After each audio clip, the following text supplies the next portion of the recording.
operating lease.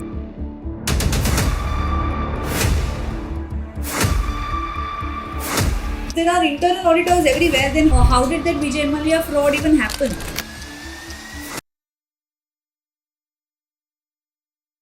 Hi everyone. So let's delve into the concepts in asset investment decisions in investment appraisal. So the first concept that we're going to discuss today is lease versus buy. That is it better to lease or is it better to buy? This is a common question that we often come across even in day-to-day lives, right? Whether it is better to rent or whether it is better to buy. And then what do? We will have to do cost benefit analysis and then come to a conclusion whether it's better to lease the asset or is it better to buy the asset.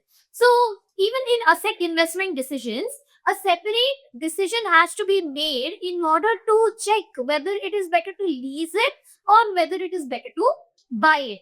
So in this particular chapter, we're going to address these questions, that is how to finance the asset. All right, you're going to answer these two questions, that is how to finance the asset. And obviously we have two options. Number one, that is should we lease it, or number two, should we buy it? Now, even when we say buying, obviously we do not have that money. So understand that when I use the word buying, here we are borrowing the money from the bank and then buying it. Alright. So this is the decision that we will have to make. Now, a lot of problems on this can be expected in your exam. So understanding what are the relevant cash flows under each of these methods are also an important discussion. Now, often these days, rent versus buy is a very hot topic, right? Personally, if you ask me, I would say renting is any day a better option than buying. Now, you may wonder why. Because obviously, you know that if you're buying the assets, then you need to make the down payment, and then you will not have that kind of money. So you will have to again take a loan, and if you take a loan, nobody gives it to you for free. So you will have to again pay interest, and almost the principal and the interest amount ends up being the same. And also, don't you think your entire money is, your liquidity is also sacrificed? So that's why I would prefer renting, also because of the fact that there is freedom, right? So if I don't like something about this house, or if I'm switching my job, I can just change. And also, the rent cost is much lesser than the EMIs. And I think the today's generation loves freedom more than having that emotional thing which is like put into us since childhood, from, especially in Indian families, that हाँ एक घर तो होना है. So that somewhere I think we should come out of it. And as finance students, as you guys are the future finance managers, future finance professionals, you all have to do the math and then decide whether it is better to rent or whether it is better to buy. So do your math and then come to a conclusion. So similarly, even in this particular chapter, when it comes to whether it is better to lease a particular asset or whether it is better to buy the asset, we have to check. Not every time leasing would be a better option, or not every time purchasing would be a better option. So as finance manager, we will have to see what is the lowest cost option of the two, and then come to a conclusion as to whether it is better to lease it or whether it is better to buy it. So leasing is like renting itself. So more on leasing you will study in your FR, where you know that leasing, there are two types of leasing. There is a finance lease, and then there is an operating lease. So finance lease is a long-term lease contract, whereas operating lease is a short-term contract. But to put it in simple words, leasing is basically like renting, correct? So we don't use the word rent. Instead, we call it as lease payments or lease rentals. That's the term that we use when it comes to leasing. Buying, I'm sure everybody is already aware of what buying means. It's basically purchasing the assets. So when you buy, you obviously become the owner of the asset. That's what everybody thinks. But if it's taken on a loan, only once a loan is cleared, you're the owner, right? But okay, anyways, jokes apart, coming back to leasing, there are two parties in a leasing contract. One is a lessor and a lessee.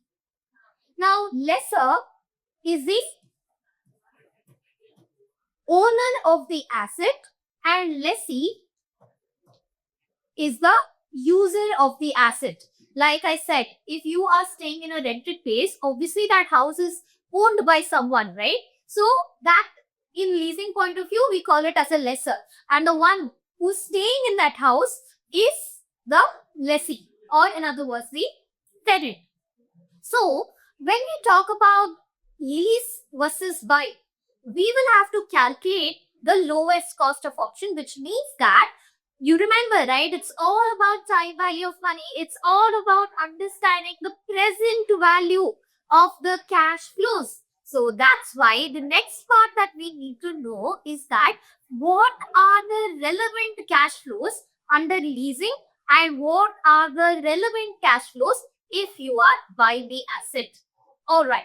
So if at all I am leasing the asset, then what are the relevant cash flows? Suppose I am leasing the asset, then obviously the lease payments is a relevant cash flow because you are going to make that payment every month, right? It could be in the beginning of the year or towards the end of the year. That's something that you have to be careful in the question, whether the lease rentals start at the beginning of the year or towards the end of the year. We'll do problems on that so that the concept is clear. Another important relevant cash flow that you need to keep in mind is your tax relief on interest payments. So, tax relief on interest payments is a similar concept like how we did in our asset investment decision chapter, where we saw that in our LPD problems, we saw tax allowable depreciation, right? And how we were getting tax saving on our tax allowable depreciation. It's basically when we show depreciation as an expense, what happens? Our profit comes down. And because our profit comes down, what happens? We pay less tax. So that less payment of tax becomes your tax saving or tax relief. Similarly, if you are leasing a particular asset, the government gives you this benefit, right? So from the perspective of the government, the company taking the lease does not own the asset. Now that's clear to everyone, right? So the company will not get tax allowable depreciation. Who will get the tax allowable depreciation? The owner will get the tax allowable depreciation. That is, suppose you buy the asset, then of course the purchase price of the asset is anyways a relevant cash flow because you are buying it, right? So that is obviously there. But another relevant cash flow that you are going to get in case you are buying the asset is your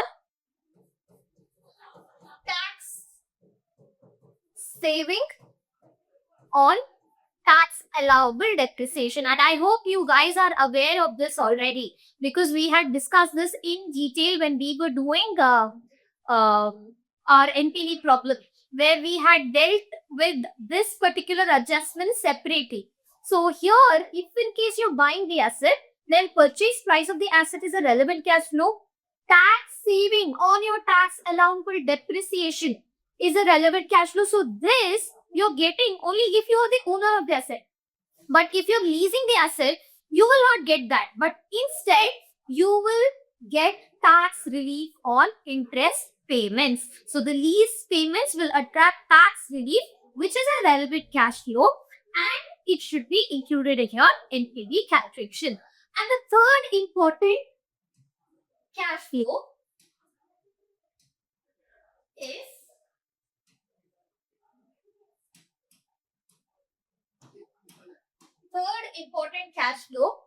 is the scrap value. You only have to bear it because you are the owner of the asset. So don't you think if you own the asset, you have so much headache also? So I obviously stay in a rented place. So if anything goes wrong, all I have to do is call the owner and tell, hey, look, something's wrong. But if you are only the owner of the asset, then that headache is also yours. So think about it. What suits your boat? Is it better to rent or is it better to buy? Obviously, I know I'm also an Indian. So down the line, even I would want to definitely buy a house, but not, sacrificing my freedom, not at the cost of sacrificing my liquidity. That is, you see, if I decide to buy the house, then immediately I will have to give the down payment and then I'll have to pay the EMIs. So to pay the EMIs, I'm stuck at one job. So my freedom is stuck. So for the next, and these loans go on for like 15 to 20 years. So your 15 to 20 years is stuck. So as finance students, I insist you guys to think beyond, your emotional decisions, and also put in some numbers, take some qualitative aspects also into consideration, and then come to a conclusion. Don't tie or don't put yourself in the debt trap in your early 20s, because it's not worth it. Because I've seen so many of my friends, they get into a job and immediately they buy a car or they buy a house, and they're stuck with that loan for the next 15, 20 years. So instead, be a smart finance professional by investing. You all know Warren Buffett, no? How did he become so rich? It's because he started investing at a very early age. The power of compounding, so make use of it.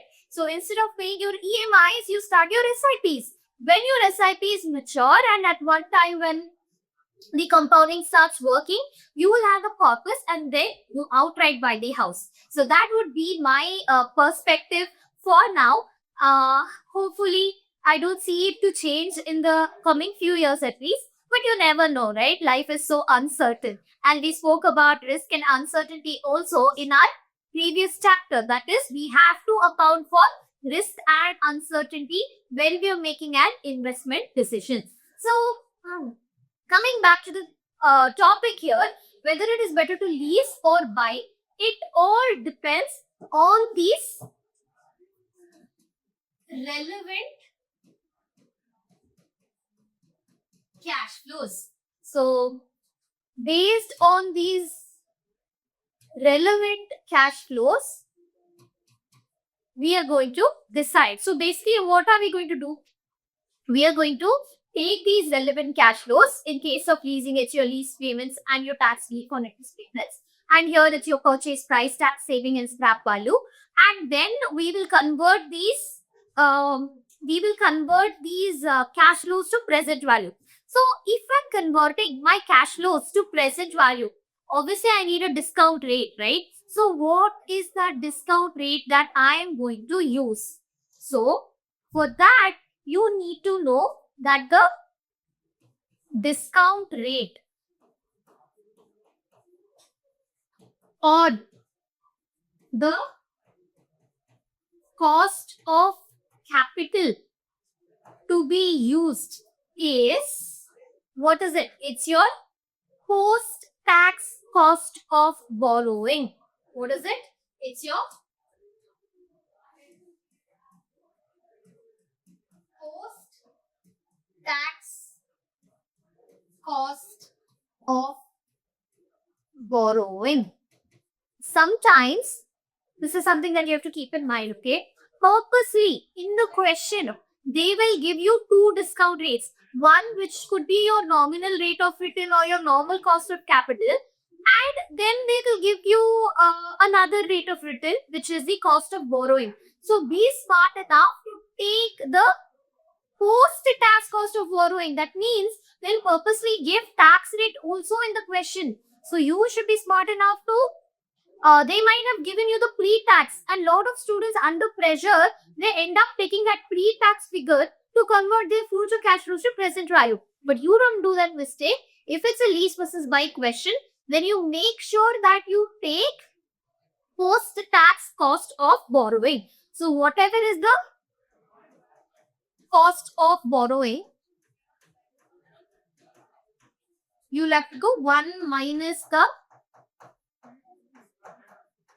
tax rate. So basically, if at all it is 10% is the cost of borrowing and the tax rate is 30%, then what should you do? You have to do 10 minus 30%, okay, which is 7%, or you can do 10 into 1 minus 0.3. Like I said, cost of borrowing is 10 into 1 minus the tax rate, and you will get same answer. You will still end up getting 7%. But this is one important adjustment to be kept in mind. So we saw what are the relevant cash flows for leasing and what are the relevant cash flows in case of buying. So we can just go through this.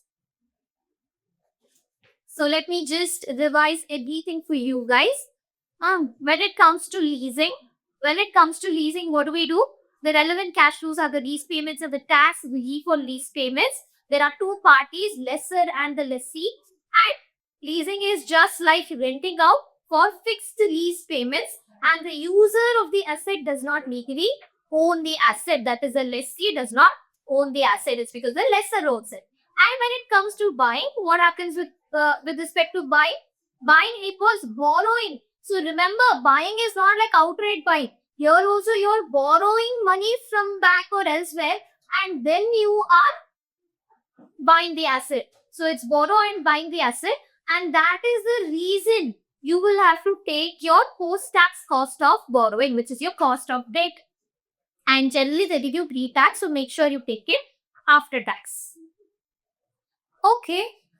So relevant cash flows, as you can see, is the since the company takes ownership of the asset, so you will obviously get tax allowable depreciation, which is a relevant cash flow. The purchase price, which is again a relevant cash flow. Since you again own the asset, the scrap value also is a relevant cash flow. And one thing to be noted down over here, you might wonder, ma'am, you said that we are borrowing and buying the asset. What about that interest cost, which you have to pay to the bank? What about that? Is that a relevant cash flow? Let me tell you guys, no, that is not a relevant cash flow. Why? Because that interest portion is already incorporated in your post-tax cost of borrowing. So that is the reason we do not take again the interest amount as a relevant cash flow, because that will be a duplication of it, right? So we ignore that. So the relevant cash flows would be just the 3. And since we know, we have to always say post-tax cost rate of borrowing. All right, so that's about the introduction of this lease versus buy. So going forward, we will definitely take up some problems on whether it's better to lease it or whether it is better to buy it. All of that we will have a look at it in the further videos. One more thing to be kept in mind is the timing. Okay, that's very important. That is, when are you making a lease payments? Is the lease rent paid in advance or is it in arrears? All of those things have to be kept in mind. So through a problem, I will explain you guys that concept. Don't worry, relax. So I'll see you all in the next video with the lease versus buy problem. See you at the next one.